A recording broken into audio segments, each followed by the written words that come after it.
Not far from the Reese home, Ted and Sandy Stewart get ready for a business trip. I had some pressing things I needed to tend to back in Dayton, Ohio. You guys are leaving early. Well, you know what they say, early bird gets the worm. While her parents are away, their daughter Dawn will stay with her Aunt Ramona a few houses down. Don't forget, no one over while we're gone. That. The last I saw of my daughter was her waving goodbye out through the screen door at me as we were taking off. Bye.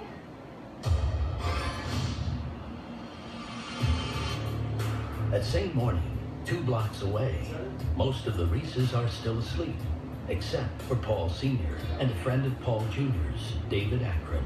Apparently, the friend and Paul Jr. are going to take some stuff they'd stolen that day to a flea market on the other side of town, try to sell some of the stolen stuff. So he came there and to wake up Paul and go to the flea market with him. Who's that dog?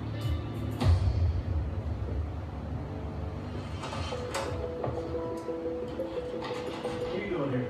We had to see Barbara. She's asleep. She can wait if you want. Okay. The reason that Dawn was at the house was because she wanted to get her own paper route. And Barbara had suggested that she come over so she'd get an idea about how the business worked. Who are you? I'm Dawn Stewart. I'm here to see Barbara. When Dawn walked into the house that day, she was at the complete mercy of the Reese family, and that's not a good place to be.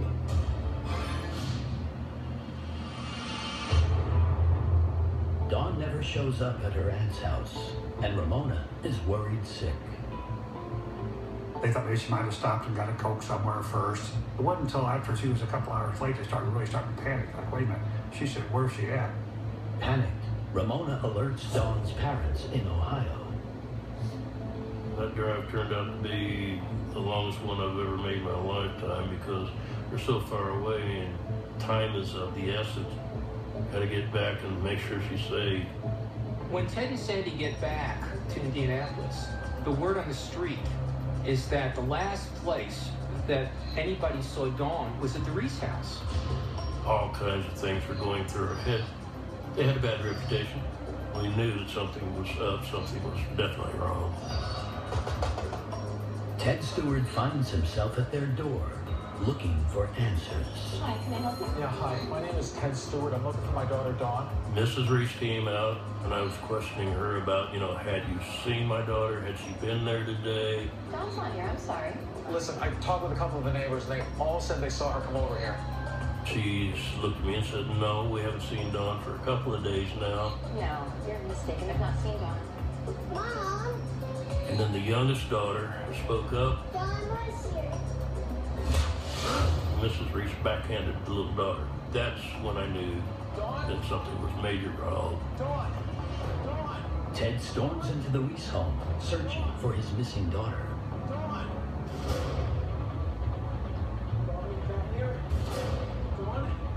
Dawn? You here? As Ted looks around, an eerie feeling washes over him. The time I was in the basement, the hair on the back of my neck rose up, and I just knew that she had been there or was there or something, but I couldn't find her at the time, and of course, there was no answer to my calls. Dawn! Having no idea what else to do, Ted calls the police. We went down to the police department to actually file a missing persons report. Officers scour the area, looking for Dawn. It's not until the sun rises over Emerson Heights the next morning that someone finds Ted's daughter and calls the police. Officers race to the scene. There were some obvious bruises to her face and on her neck. They appeared to be carpet fibers on her face and hair and on some of her clothes. The carpet fibers suggest Dawn was killed somewhere else, then dumped at Pogue's Run. A medical examiner rules the cause of death is strangulation. But there is also evidence of a darker crime. They discovered she'd been sexually abused. So here was a situation where a 13-year-old girl is raped, strangled, and then the body is dumped. And it was brutal killing. And it was very clear to the police that whoever did this had no conscience whatsoever. News of the discovery makes it to Ted and Sandy Stewart, and they race to the crime scene. I just needed to know, is it her, is it not? And that is something a parent should never, ever have to do. When they pulled back the sheets, it was instantaneous recognition. I knew it was her. I couldn't believe my eyes. I made them let me look again to make sure.